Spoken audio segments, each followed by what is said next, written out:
What's up, my guys, and welcome back to the Wrestling Report Card. I'm your host, Cody, and as some of y'all know by now, what I do is I take your favorite wrestling episode and I give every match, every segment its own letter grade, and at the end, I tally them son bitches up and I give that show its own report card. And tonight, we're talking AEW Dynamite. Not only do we have CM Punk taking on Jon Moxley for the AEW World Championship, yes, you heard that right, but we're building towards numerous matches at All Out, the pay-per-view coming up. One of those being between two icons, and we have a father and son match taking place tonight. Yes, you heard that right. Plus, in the main event, it was a banger of a match. So without further ado, buckle up your seatbelts and let's get to grading. After their heated exchange last week, we start the night off with a face-to-face between Chris Jericho and his protege, Daniel Garcia. Jericho opens up by asking Garcia to apologize to him. I mean, the audacity. He then starts pressuring him to call himself a sports entertainer, but before Garcia could answer, out comes Bryan Danielson, who agrees with the entire Cleveland crowd that Garcia is not a sports entertainer, but he is in fact a wrestler. Jericho goes to turn Garcia around when, boom, Garcia shoved his mentor down and then walked off. With Danielson and Jericho left in the ring, those two then start peacocking with each other, which led to the two setting up a match at All Out. I'm going to give the opening segment a B. Just like Bryan Danielson said, I was entertained, and it set up a great match between two legends at All Out. We still got to move on, though, because next up, we got Dax the Ax taking on Jay Lethal in our opening match of the night. And boy, I tell you what, this son bitch was as physical as Chris Brown after...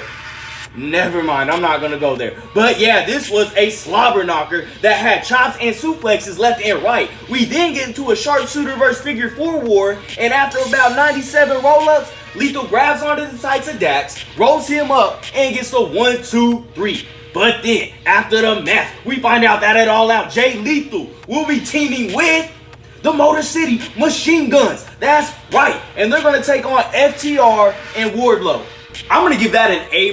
Like, what a match. And if you are not excited for the Motor City Machine Guns at All Out, you need to go check your pulse, my guy. Now, on another note, we do find out that unfortunately, Thunder Rosa will have to relinquish her AEW Women's Championship, and there will be a match to determine the new champ, interim champ, at All Out. So we got to stay tuned for that. And I want to say best of luck to Thunder Rosa. I hope you get better soon.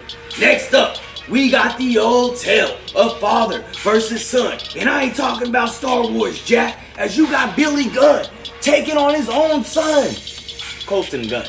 And I bet my guy Bill is wishing he would have wore a condom years ago, as both of his sons turned on him. However, he did not come alone, as the Acclaimed accompanied him to the ring, and Sesame Daddy Ass lives on. Don't even ask. But with the help of his brother and Malcolm Givens causing a distraction, Colten Gunn made sure he was behind the ref's back and also made sure that he's not going to have no younger brothers, as he hit his own pops where the sun don't shine, and then he covered and got the 1, 2, 3. After they proceed to beat down Daddy Ass and the Acclaimed, out come the tag team champs. And are the Acclaimed finally going to get a legit title shot in AEW? I'm going to slap a C+ on that. Now, this wasn't your 5-star match by any means, but I was entertained. And if we're getting the Acclaimed versus Swerve in Our Glory at All Out for the tag team titles, I'm here for it. Next up, we move on to the women's division, as you got Britt Baker. She's taking on Kylinn King.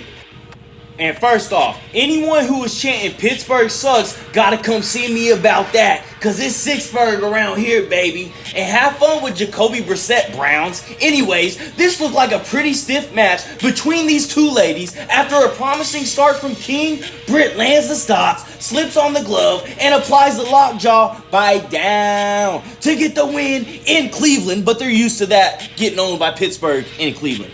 I mean, how many rings do the Browns got? I had to go switch the hat on because y'all got me messed up. But I'm going to get back to grading. I'm going to give that a B-. And then we find out at All Out, it's going to be Britt Baker versus Toni Storm versus Jamie Hayter versus Hikaru Shida in a fatal 4-way for the interim Women's Championship. Speaking of championships, we move on to the AEW title unification match as CM Punk takes on Jon Moxley. And I tell you what, we got a big match feel for this one. 2 minutes in, Punk goes for a head kick and comes down clutching at his ankle. Mox acts quickly, hits back-to-back paradigm shifts to get the 1, 2, 3 and become the new AEW World Champion in under 5 minutes. So for Punk versus Moxley, I'm going to give it a C+, and we really have to ask ourselves the big question. Did CM Punk come back too soon, or are the backstage rumors true about his problems within the AEW locker room? Which would explain why the match was moved up to AEW Dynamite, and it wasn't even on the main event. But we still got a show to move on to. After Christian continued to tell us how much of a sack of shit he is, we finally get to hear from Ricky Starks. And I mean, we get an emotional promo from a guy who just had his homie turn his back on him. I mean, we've all been there, brother. He then tells that snake to bring his $5 ass to Chicago to get his ass whooped. So now, we add Ricky Starks versus Powerhouse Hobbs to the all-out card. Great promo from Mr. Starks, especially considering he's starting his face turn. I'm going to give that a B-. Now, what happened next, I don't even know if I can do it justice. In our main event, in the semifinals of the AEW Trios Tournament, just go type in Death Triangle versus Ospreay in the Aussie Open and sit back and enjoy. Like, Will Ospreay, Pac, and Rey Fenix are 3 of the best in-ring workers in the world. Now, after pure anarchy for almost 30 minutes and some outside help from Kip Sabian, Will Ospreay and the gang were able to get the 1, 2, 3 and move on to the finals against Kenny Omega and the Young Bucks, who appeared, and we know what's going to happen. It's going to be a brawl. For that main event, I'm slapping an 8 on that. Like, what do you want me to say? Furthermore, Kenny Omega is going to solidify his face turn when that son-bitch, Don Callis, turns his back on him and backs Will Ospreay at All Out. Mark my words. Man, what a match and what an episode of Dynamite. But y'all know how the drill goes. We got all the grades in. Now let's take a look at the report card. After tallying everything up, we came out with a final letter grade of a B. That's right, and 84%. Hey, I appreciate everybody that tunes in. I really do. I'm your host, Cody. If you haven't already, please like, comment, subscribe. If not, I mean, I'm still going to rock with you. Other than that, I hope everybody stays safe and have a nice day.